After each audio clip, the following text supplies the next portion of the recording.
This episode is brought to you by Progressive Insurance. Fiscally responsible, financial geniuses, monetary magicians. These are things people say about drivers who switch their car insurance to Progressive and save hundreds. Because Progressive offers discounts for paying in full, owning a home, and more. Plus, you can count on their great customer service to help you when you need it, so your dollar goes a long way. Visit Progressive.com to see if you could save on car insurance. Progressive Casualty Insurance Company and Affiliates. Potential savings will vary. Not available in all states or situations. AI agents are everywhere, automating tasks and making decisions at machine speed. But agents make mistakes. Just one rogue agent can do big damage before you even notice. Rubrik Agent Cloud is the only platform that helps you monitor agents, set guardrails, and rewind mistakes, so you can unleash agents, not risk. Accelerate your AI transformation at Rubrik.com. That's RUBRIK.com. The best TV comes in many forms, from real-life mysteries to blockbuster dramas, family favorites, and buzzworthy reality shows. Philo makes it easy to stream them all with one simple, affordable subscription. For just $33 a month, Philo offers more than 70 live channels, including favorites like AMC, A&E, MTV, Discovery, and Nickelodeon, plus on-demand TV like the entire AMC Plus library. Whatever the mood, there's always something new to uncover.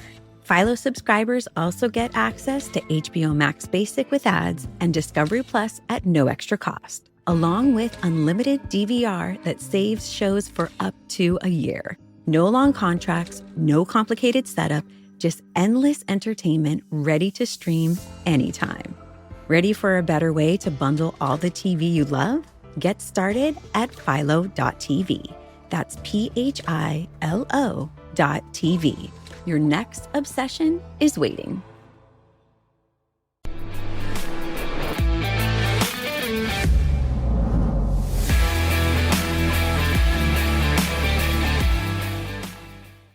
Hey, what is up, Los Angeles, and welcome back to your Rams LAFB show. I am your host, Ryan Anderson.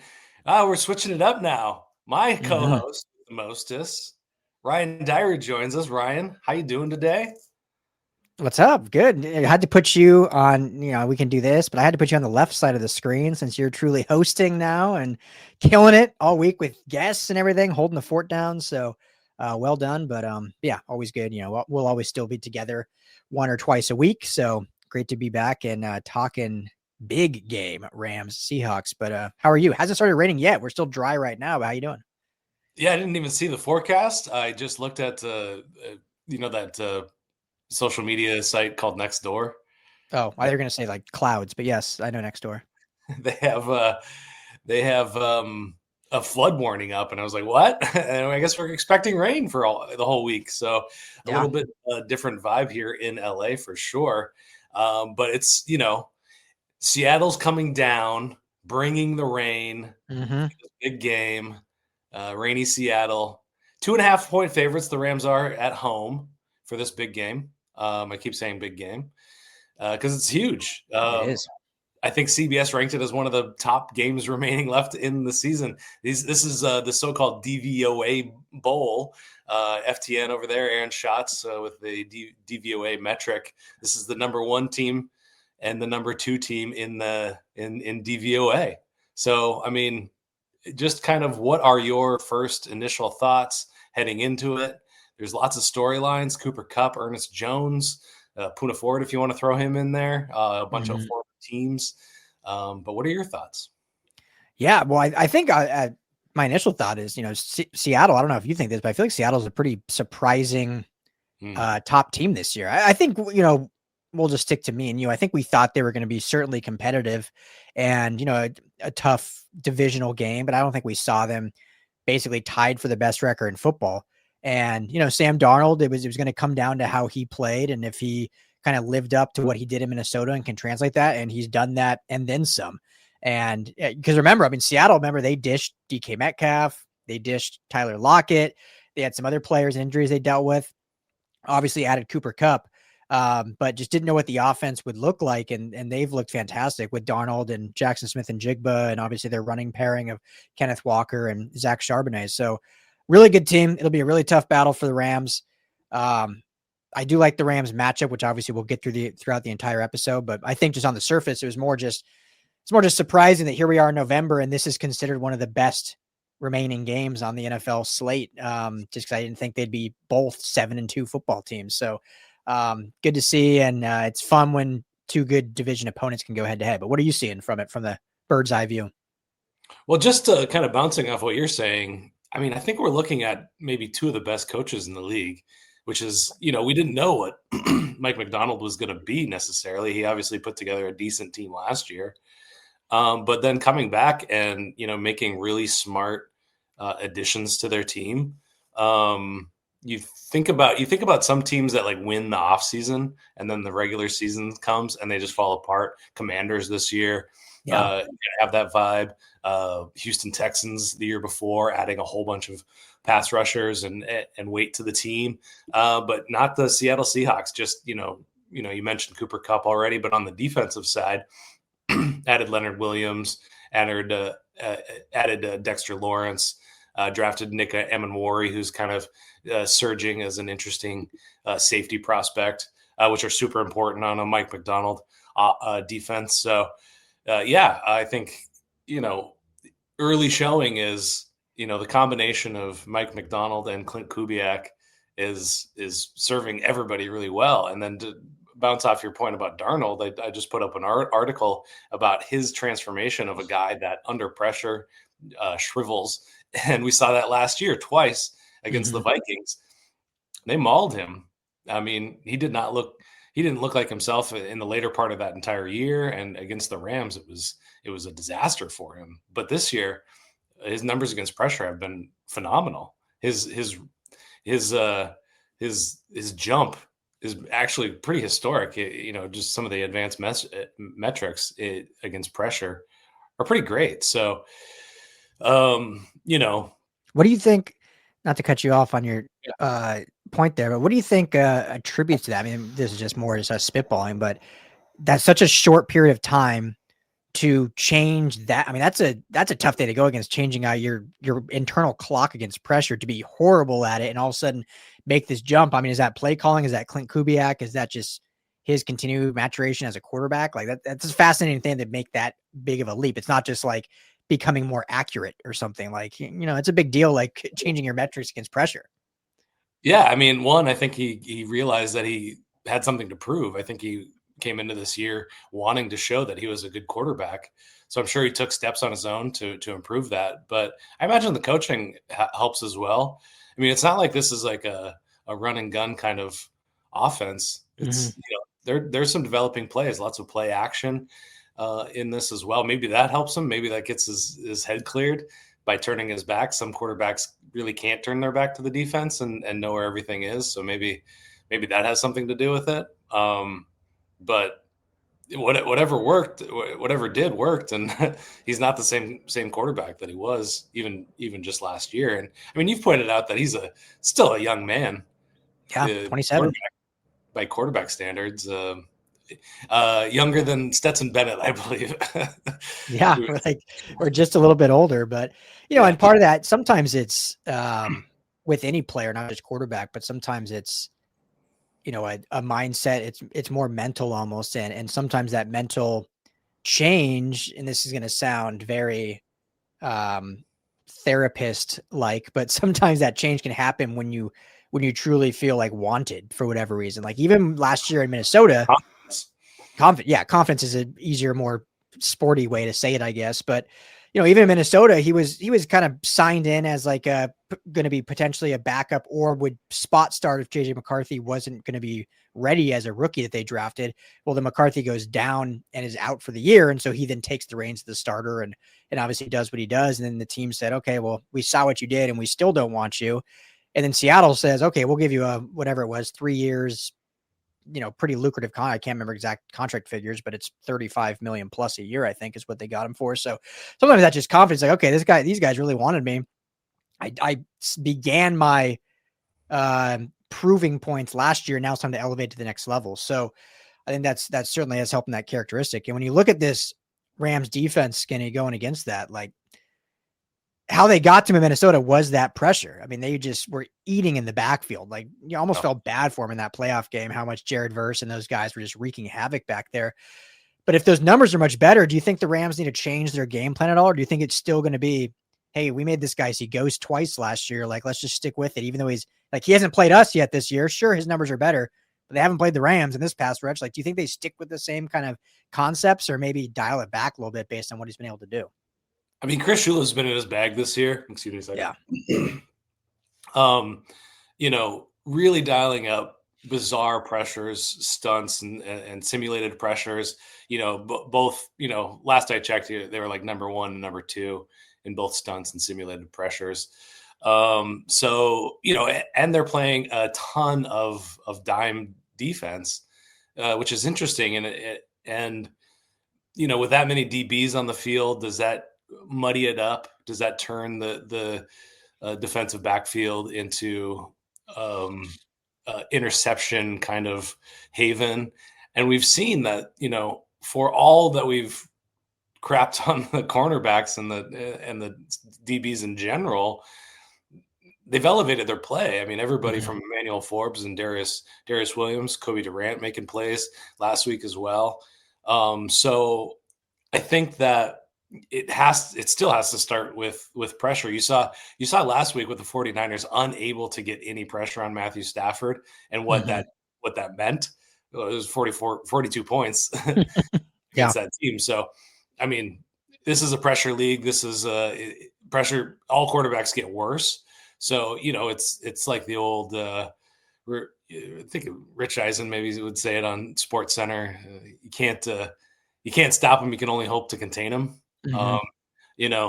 Nate Tice was talking about how, in terms of, advanced metrics, I think in DVOA specifically, this was the most explosive offense that they've ever recorded since the year 2002, which doesn't include the greatest show on turf, of course, but pretty fun. I mean, you just got to figure out a way to slow it down, force them to run the ball more, force them to get the running backs involved, and play a much more condensed version of it.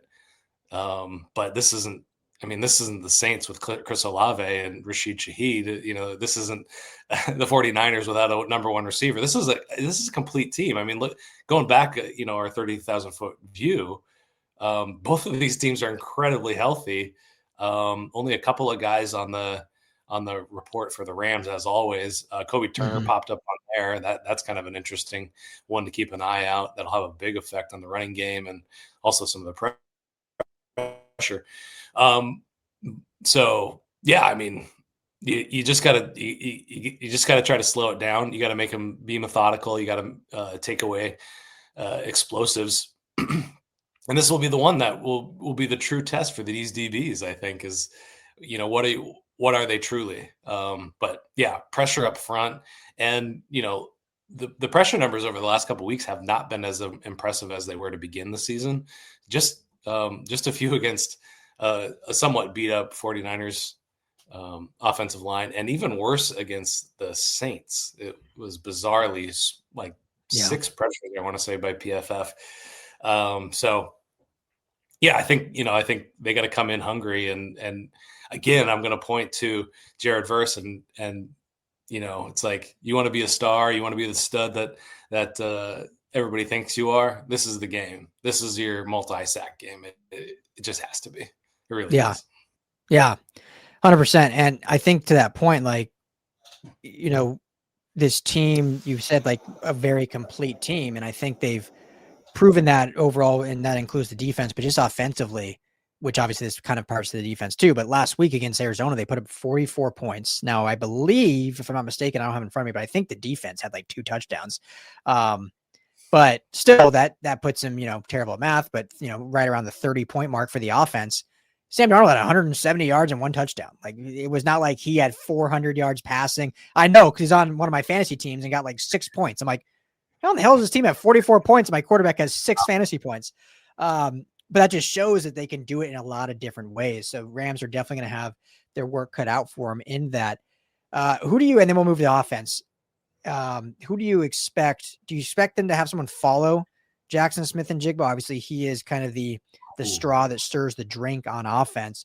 Or will they kind of stick to their sides and quarters and, hey, wherever Seattle moves him, it's going to be that side's responsibility, not necessarily a singular player? Well, he moves inside and out, doesn't he? Yeah, he kind of goes all over. Yeah, I mean, that begs the question, what is Roger McCreary on this team? Because that would be a guy, if they're going to set somebody up on him, that might be the kind of the guy you want to go for. I think you got to switch it up, and you got to see who's keeping up with him.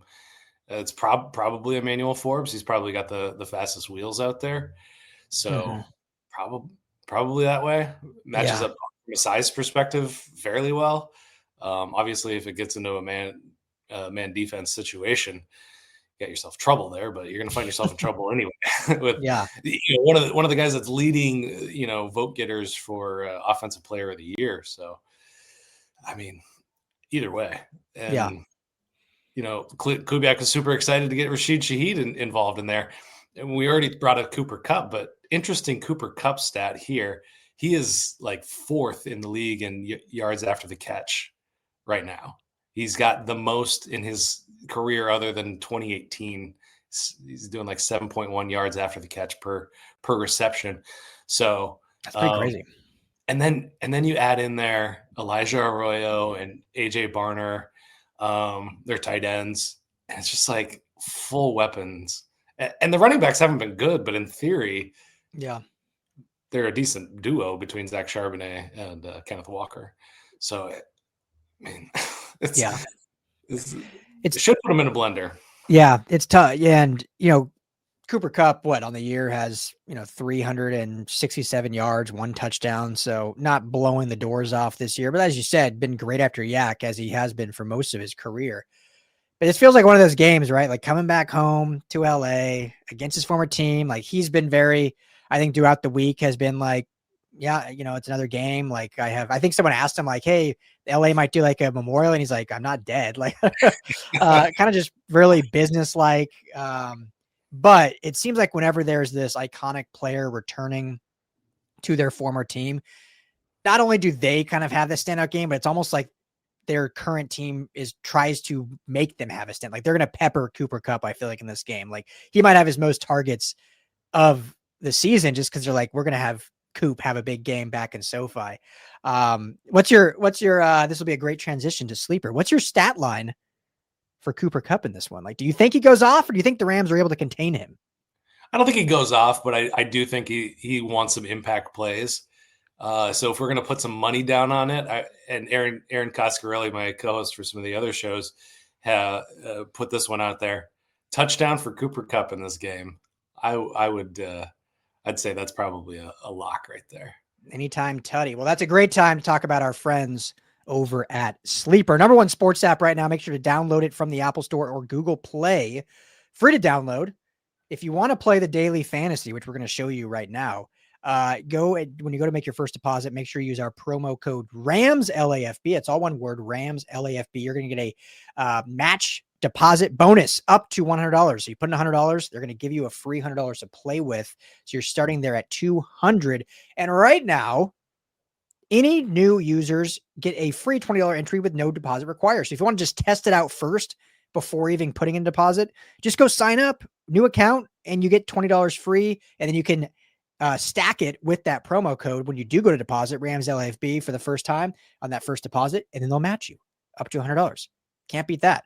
So Sleeper, Rams LAFB, tell them the Rams LAFB sent you. All right. So I agree with you, Skinny. We're going to build we're in here, Sleeper app, picking. So how the daily fantasy works, if you don't know, you can stack games, you can stack different sports, but you pick 2 to 8 players and just choose more or less, whatever their specific stat lines, touchdowns, receptions, all that fun stuff. So we could theoretically choose one player from this game, then you could choose a game, choose players from a USC game, then you could go to like the Raiders game, whatever you want to do. But we're going to do all Rams Seahawks as we do every week. I think I'm like 1 for 7 on doing these live pick'ems, Skinnies. So last week I think I sent you I think I sent you the ticket last week. We were so close. I don't remember the miss, but it was an 8-person ticket. The miss. Yeah, I think it was an 8-person ticket, and we missed only one. Which you can set things where you get you can miss up to 2 or 3. So okay. Anyway, all right. So I agree with you. Let's get the Cooper Kupp anytime touchdown. There's got to be one for him there. Yeah. So Cooper Kupp anytime touchdown. Do we want any more anytime touchdowns, or do you want me to go look at yards? Well, I mean, Davante Adams is a real heater, so I mean, I wouldn't mind that at all. Yeah, as long as he plays, which even though he's not practicing, McVay did say that they expect him to play, right? Yes. Okay. So we'll go. Our miss wasn't from last week; it was from 2 weeks ago. Alvin Kamara anytime TDs. That's right. Did not get one, so that was the one miss. Yeah, the one miss. So okay, so we got Kupp and Adams anytime touchdown. Should we do any more? Well, let's just look at what else we got here. What's the passing yards numbers? Pretty close between two quarterbacks. What would be your guess? More or less passing yards for Darnold or Stafford? I'm gonna guess for Stafford it's over 220. 259.5. Ooh, okay. It's pretty rich. Is that too spicy? Do we want to stay away from that one? Well, we haven't talked about the defense yet, but the Seattle Seahawks defense has been pretty stifling. Yeah, ninth total defense, I believe, and they only give up. Let's see here, 216 passing yards per game. So it'd be quite the game for Stafford to throw for 260. I don't like it. Let's stay away from it. I never like going less. I don't know why, because it just feels dirty putting less for your own team. Like, and then you're rooting. I don't know a lot about this, but what I have heard is betting the unders is the way to go. Not that this is betting, but in the betting world, they say bet the under. Yeah, 100%. It's just hard for me to do, like, from a mental and fan especially perspective. With Stafford, with the way Stafford's playing right now. I could totally see it. I just don't feel comfortable doing it. Yeah. We'll stay away from it. Darnold is more or less 246.5. That's pretty high too. Rams. Pretty high. Rams actually defensively only give up 216 passing yards per game. Ooh. All right. We're going to stay away from the quarterbacks on this one, I think, at least on yards. Closely matched. Yeah. Let's stay away from that. Let's see rushing yards. Kyren 55.5. I feel like he could hit over that. I think they're going to have to lean on him, so I feel good about that. Yeah, Seattle does. Again, 9th overall defense in football, only 90.7 rushing yards per game. But not against Kyren. Exactly. Crazy to think Atlanta is the 10th ranked defense, and they give up 147 rushing yards. Like, that's quite a jump. Obviously better in the secondary there. So yeah, I'm taking Kyren over more than 55.5. Kenneth Walker is 44.5. Zach Charbonnet is 32.5. I don't feel good about either. Yeah, I agree. We'll stay away from those. All right, receiving yards. Puka Nacua, 87.5. What's his trend been? Let me see here. If it was a few weeks ago, I would be like, yeah, heck yeah. So tell me yards. Here we go. He had 64 yards last week, 95 against New Orleans, and only 28 against Baltimore. Was it and just last week? All his first 5 games, he had 85 plus in every one of those first 5. And what do they want on this one? 87.5. I think they're going to go. I don't mind that. Yeah, I like it too. And especially just because we don't know Davante's, even though he plays, it might be limited. They might just use more red zone targets. We'll go more. I like that. All right, so we got 4 on the ticket. Maybe we do 2 more. I don't know. Do we want to stay with? Jaxon Smith-Njigba, they have 104.5 yards. You want to take the under on that one? I might actually. What's his?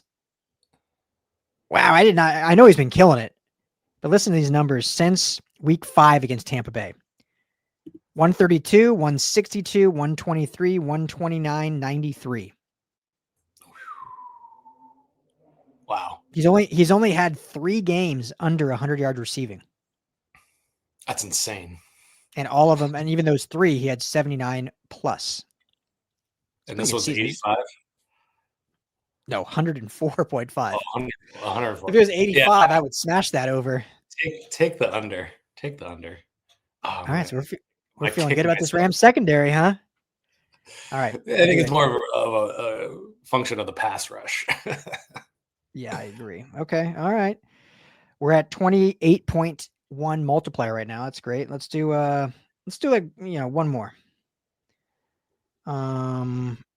Terrence Ferguson, 15.5 yards. Can I interest you in a turd Fergie? Yes. I'll take that one. More than 15.5 yards? I'll go into more depth about it, but essentially what I know about this Seattle Seahawks team is they are not good against tight ends. Also have an article up about that. Well, boom diggity. All right. And So field stretcher, that's one catch for him. He's going to have a 30-yard reception in this game. All right. So here's the question. Do we do the max play, which means we need all 6 correct to hit? Putting in $5 wins us 306. That's beautiful. Or we do the flex. For those who don't know the flex, you can miss 2 out of the 6 and you still, you don't really, I wouldn't say win much. You basically get your money back.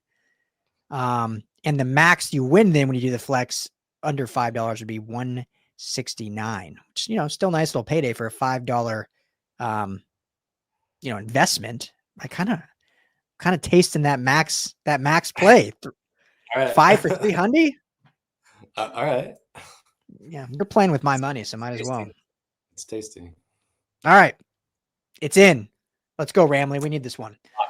Lock it. And all of them bode well for the Rams. We did under on Njigba, so we're good there. Yeah. We did do the 1 touchdown for Kupp, but all right. So there you go. Sleeper. Good friends. All right. So go ahead, dive into that more with T Ferg, since we're now going to the offense, talking against this defense. Or maybe you kind of said it all, but essentially just, is this kind of the weak link for the Seattle defense? It seems to be. They're one of the worst teams against passes towards tight ends. I guess that's and not by a small margin either. They're in the bottom 3, and by a significant chunk. They're just not handling them well. Interestingly enough, they have done fairly well against 12 and 13 personnel. The 13 personnel numbers are pretty small sample size, so I imagine they'll get a bigger taste of that. They play primarily a nickel defense, and Nick Amenwari out there, good sized guy, but tough. It's always a tough. I brought up Upton Stout as well. The big talking point about 13 personnel is that it forces teams to get into base defense, and that would be playing sort of left-handed for this Mike McDonald defense. And anytime you can do that, good things are going to come out of it. And it's but McDonald is his bag is equally as interesting as McVay's, and he's definitely in it as well this year. So, what are the adjustments in that? Can they play in that world of playing nickel against 3 tight ends? It's a tough one to live in. And Ernest Jones was a little bit banged up, and some of the rumblings out there is that he's really excited to play in this game against his former team. And he's going to be key in this game, obviously, if he's the only linebacker out there. Pretty good in coverage, not his skill set, but it's the best chance that they have against that personnel set. So yeah, just in terms of tight ends, it's, it'll be interesting to see if any teams can find some solves for this, because, Terrence Ferguson, I've basically stopped talking about him as a tight end, just because he has been this team's deep threat without Tutu Atwell on the field. All of his targets are super deep. He leads all tight ends in average depth of target. So I think, there's going to be a Terrence Ferguson element to this game. And, it's kind of like how we talked about Tutu in the past. It's like, just make 2-3 plays every game, deep shots here and there. And that's what we've seen. And I think we're going to continue to see that, but those are huge, impactful plays, set up, touchdowns and scoring drives. So yeah, I think, continuing on that and I'm curious, McDonald is one of these scheme guys, and we'll see what happens. And it's going to be super intriguing. I mean, as purely a football fan, as somebody covers the Rams, it's one thing, but just as purely as a football fan, this is going to be, kind of like what's going to happen in the future of the league. It's like going back to when McVay first started coaching this team. It's like, this is the future. This is what's happening right now.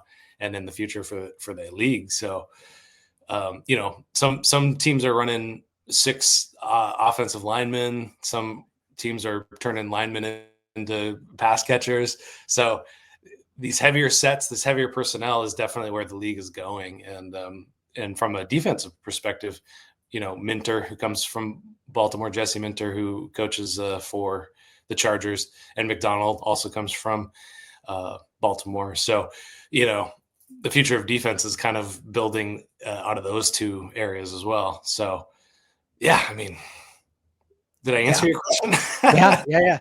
Well, I'm just nerding out over here at this point. Well, no, and it's fascinating because that defense on its surface, now obviously it's got a lot of complexities, but on its surface does play typically like a lighter box, doesn't bode great against like heavy run sets. We're seeing this.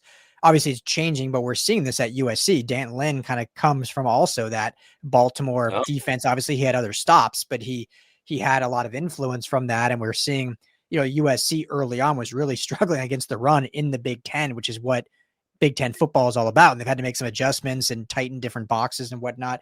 So it makes this game, I'll say this, Skinny, and rightfully so, I get it. But like, there's always, when you see the coaching matchups, it's always like, oh, McVay versus Shanahan, or McVay versus LaFleur, or even McVay versus McDaniel down in Miami, like these two offensive gurus going against each other. In reality, there's no meat to that because they're coaching essentially different sides of the ball. You're either the head coach, but they're not going against each other. Like, this is the matchup that's actually the true chess match. Like, both head coaches, but one offensive genius, one defensive genius, and who's going to win that chess match ultimately. So, and who would have thought 3 years ago? Who would have thought 2 years ago we'd be saying like, yeah, the Rams are really successful with 3 tight ends on the field. Like, it's just such a difference of what this offense looks like versus what it was back in the infamous 11 personnel days. So I can't wait to see it. But yeah, I think if they lean into those tight end plays, we'll see a successful game. And we've seen over these 3 weeks, the offense look kind of different in each of these weeks. And they've scored 34 plus points in all 3 of these games. So the offense is really coming to life and doing it in different ways than they have done in the past. It obviously helps when your quarterback is playing at a complete MVP level and gets it done. So yeah, it's just gonna be a fun chess match. And if they don't have to force things to Davante because of him kind of, a little banged up, Puka Nacua, even though he's been a little banged up. So if they really lean tight ends, like you're saying, Skinny, I think we'll see a good outcome for our Rammies. Yeah. It's a tough one. And I think it's really going to come down, this is going to be a close game. It's going to come down to the margins, like all these games do. Yeah. And, 12 turnovers created by the Seahawks defense, 14 by the Rams. I think that's like, ultimately it's just going to come down to who wins that battle, the turnover battle. Well, and one Sam Darnold, go ahead. Stafford is only thrown 2 interceptions. Kyren Williams has had some fumbling problems, but not recently. And then you got Nate Landman. You got Landman, the land shark, punching out every week, it seems like. So, and Emmanuel Forbes has got 2 turnovers. Anyway, you were going to say Sam Darnold. Yeah, I was just saying Sam Darnold, for how good he's been, he does still throw some turnover-worthy plays. He has 6 picks on the year, which isn't like an astronomical number, but 6 interceptions, obviously 4 more than Stafford. 2 of them came last week in that blowout victory. So as good as he's been, as we said earlier, if you can get that pass rush getting home, he's been much better against it, but it's still going to force some turnover-worthy plays that the Rams can probably capitalize on at least once. Like, I didn't even look, Skinny, if that was on there, but if there was a, anytime interception for Darnold, I probably would have taken one of those in this game because I think they can get one of them. So unless you have any more statistical stuff to get to, give me a score prediction. Yep. Like I've been saying this whole episode, this is going to be tight. This is going to be a close game. And in that, when I'm put in that position, all the stats and everything I go through, I throw it all out the window and I just go, which coach, which QB, and it's Stafford and McVay, 9 times out of 10. So I'm gonna go. I'm landing with the Rams. I'm picking the Rammies at home, and I'm gonna say it is a. Oh, should I go barn burner, or should I? I think it's gonna be stuck in the 20s. And I think it's a 1 point win. 24-23, Rams win 1 point. There you go. All right, Rams get the win, but do not cover the 2.5 point spread. I agree with you. As I said, Seahawks 9th ranked offense, 9th ranked defense. Rams 5th ranked offense, I think 11th ranked defense. So this is a really close game in terms of statistical categories. But home game for the Rams, that bodes a little well. Although you're getting Seattle weather, but it's a pseudo dome, so the players won't get rained on. And yeah, McVay has been in his bag this year. Stafford, obviously, if he's not, it changes all the time, but if he's not yet, like the fact that this guy's not the number 1 MVP candidate is wild to me. But which Skinny did a great video on that a few days ago. You can check out right here on the Rams LAFB YouTube channel. But yeah, I agree with you. I do think the Rams will get a little more points. As good as Seattle's defense has been, I think this is probably one of the best offenses they've faced because they faced a Tampa Bay team who's been really banged up. So their offense wasn't the exact same. They faced the Niners when they've had all their injuries. They played good teams. I don't think they faced a true juggernaut offense like the Rams have right now. So I will they don't get to 34 like they have the last 3 games, but I'll go 30-27. So also close, but they get the 3-point win, 30-27. What say you to that? I think you're setting up a beautiful story right here. They're tied. Well, I know where you're going with this game. Thicker kicker comes out and kicks the game winner from, let's say, 50 yards, 52 yards. Harrison Mevis, 50. They try to hoist him up on their shoulders, but yeah. Not happening. You need the whole offensive line to do that. Sure, you didn't have Kupp, and it could be what? I'm just kidding. I don't want to fat shame anybody. I mean, He's it's a not big boy. It's not fat shame. It's just realistic. Like you got to have the offensive line to get that guy out on your shoulders. So it's too bad. Even he's not on the Rams, but he'll be on the field. So it could be like a Mevis and Cuphead type of moment there between the two of them. That joke.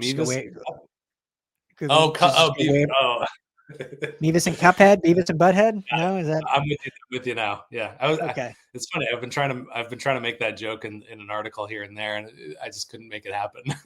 Yeah, it's like you need to either have Jake Butt still in the NFL, or I guess Kupp you can run with. There's no other like similar Butt references on the Rams that I can think of off the top of my head, right?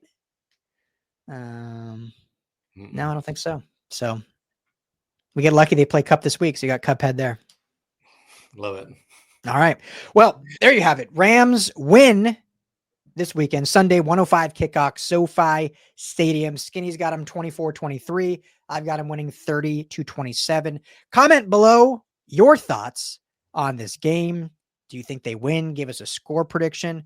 Make sure to hit that like and subscribe button if you haven't already. It helps us out a ton. We appreciate it. And obviously check out all of our Rams coverage over at LAFBnetwork.com. Ryan does a fantastic job, got you covered on everything from injury reports to deep dive analysis to all these statistical things that he talks about on the show. So can't beat that. So check that out. And we appreciate you as always. We'll be back after the game on Sunday, hopefully talking about a Rams victory. For Ryan Anderson, I'm Ryan Darrett. Everyone be well, be safe. Have a great weekend. Stay dry. Have fun, Ramley.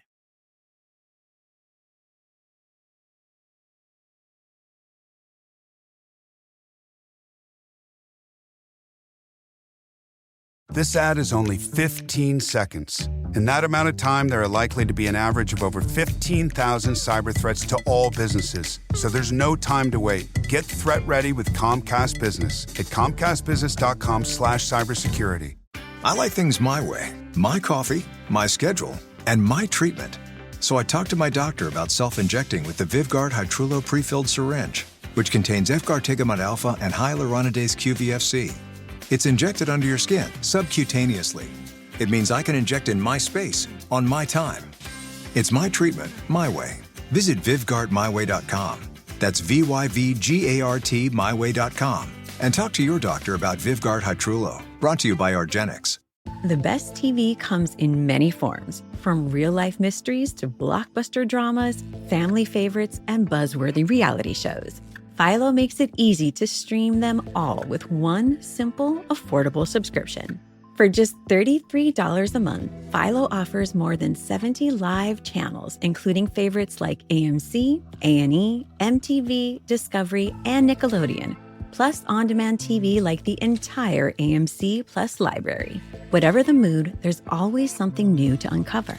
Philo subscribers also get access to HBO Max Basic with ads and Discovery Plus at no extra cost, along with unlimited DVR that saves shows for up to a year. No long contracts, no complicated setup, just endless entertainment ready to stream anytime.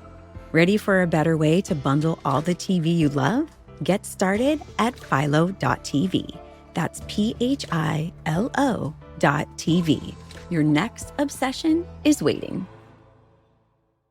AI agents are everywhere, automating tasks and making decisions at machine speed. But agents make mistakes. Just one rogue agent can do big damage before you even notice. Rubrik Agent Cloud is the only platform that helps you monitor agents, set guardrails, and rewind mistakes, so you can unleash agents, not risk. Accelerate your AI transformation at Rubrik.com. That's RUBRIK.com. Here for the Lowe's early Black Friday deals? You're right on time for some of our biggest savings. We're talking up to 50% off select major appliances, plus up to an extra 25% off when you bundle select major appliances. Holiday lights going up soon? Select ladders are up to 50% off right now. Get Black Friday prices without the Black Friday crowds. Lowe's, we help, you save. Valid through 11/19. Selection varies by location. Select locations only. While supplies last. See Lowe's.com for more details.